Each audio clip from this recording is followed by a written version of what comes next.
السلام عليكم متابعينا الكرام.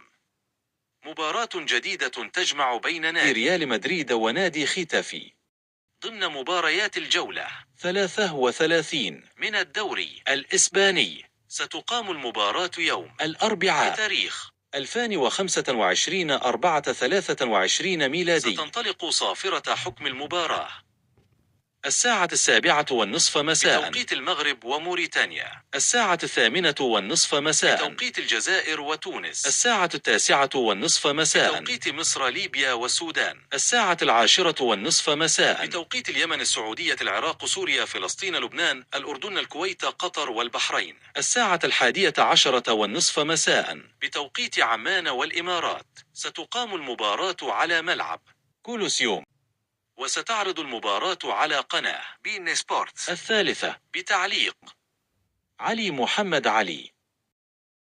هذا كل شيء وإلى لقاء آخر. سلام. لا تنسى الاشتراك في القناة ليوصلك كل جديد.